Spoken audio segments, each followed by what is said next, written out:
राज्यमंत्री मेघनाताई बोर्डीकर स्थानिक स्वराज्याच्या निवडणुकीच्या तोंडावर आज कार्यकर्त्यांची त्यांनी वसमत येथे भेट घेतली आहे। स्वतः मेघनाताई बोर्डीकर आहेत। ताई, नागरिकांच्या तुम्ही समस्या जाणून घेतल्यात, काय सांगसाल? काय चर्चा झाली? हे बघा, आपल्या सगळ्यांना माहिती आहे आता नगरपालिकेची निवडणूक लागलेली आहे आणि मी ह्या जिल्ह्याची संपर्क मंत्री या नात्याने वसमत नगरपालिकेमध्ये आमची भारतीय जनता पार्टीच्या सगळ्या आमच्या जुन्या नवीन पदाधिकाऱ्यांनी नेत्यांनी कशा पद्धतीची तयारी केली हे बघण्यासाठी, आढावा घेण्यासाठी आज वसमत मध्ये आले होते। मोठी ताकद आहे भाजपची शहरामध्ये आणि तालुक्यामध्ये पण। जाधव साहेब पण आहेत, त्यांचं नाव कवठा सर्कल मध्ये चर्चेत आहे। निष्ठावंत कार्यकर्ते आहेत तुमचे, त्यांना संधी भेटणार आहे? निश्चित जाधव साहेब हे नेहमीच लोकांच्या अडीअडचणी सोडवण्यासाठी पुढे असतात आणि लोक पसंती तशाच उमेदवाराला देत असतात आणि आम्ही भारतीय जनता पार्टीचे सुद्धा सर्वेमध्ये जनतेकडून ज्यांचं नाव येतं तशाच लोकांना संधी मिळत असते। आणि आज तुम्ही बघितलं, बिहार विधानसभेचा निकाल लागलेला आहे आणि राज्यामध्ये सुद्धा आपल्या इकडे एवढी अतिवृष्टी झाली आणि आपले संवेदनशील मुख्यमंत्री देवेंद्र फडणवीस साहेबांनी एवढं मोठं पॅकेज दिलं, त्यामुळे लाडक्या बहिणी त्या सुद्धा देवाभवनवर खुश आहेत। सगळा मतदार भारतीय जनता पार्टीच्या पाठीशी राहण्यासाठी तयार आहे, त्यामुळे काम करणाऱ्या कार्यकर्त्याला निश्चित आम्ही न्याय देणार। उज्ज्वलाताई तांबळे शहरामध्ये त्यांचं मोठं काम आहे, मोठी ताकद आहे शहरामध्ये।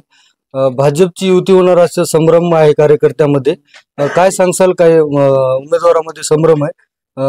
कशा प्रकारे निवडणूक लढणार आहेत? स्वबळावर लढणार आहेत का युती होणार आहे? हे बघा, युती होणार का स्वबळावर लढणार आम्ही हे आत्ताच सांगू शकत नाही, परंतु जे निष्ठावान कार्यकर्ते आहेत, लोकांच्या संपर्कामध्ये राहणारे कार्यकर्ते आहेत, त्यांना निश्चितच संधी मिळणार। जाधव साहेब आतापासून तयारी करतायत, काही त्यांना काही पुढची काही संदेश असणार आहे का तुमचा?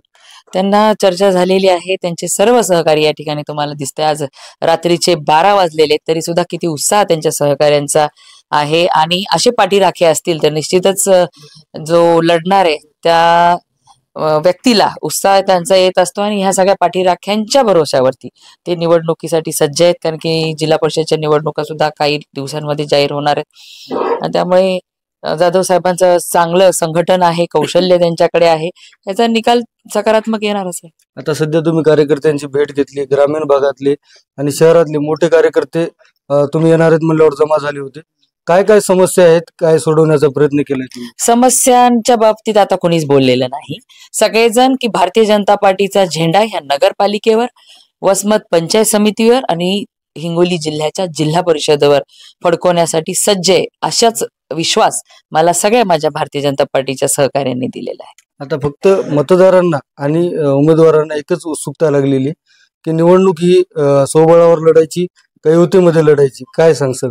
ते निर्णय 1-2 दिवसामध्ये होईल नगरपालिकेच्या बाबतीमध्ये आणि जिल्हा परिषदच्या बाबतीमध्ये सुद्धा आम्ही जिथे जिथे आमचा कार्यकर्ता, आमचा सहकारी सक्षम आहे तिथे आम्ही स्वबळावर लढणार आहोत। नक्कीच आपण पाहिलं असेल, या होत्या राज्यमंत्री मेघनाताई बोर्डीकर। लवकरच 2 दिवसात निर्णय घेऊन आम्ही सांगणारे अशी प्रतिक्रिया त्यांनी दिलेली पाहायला मिळते। देवा चपटे, DC9 मराठी न्यूज, वसमत।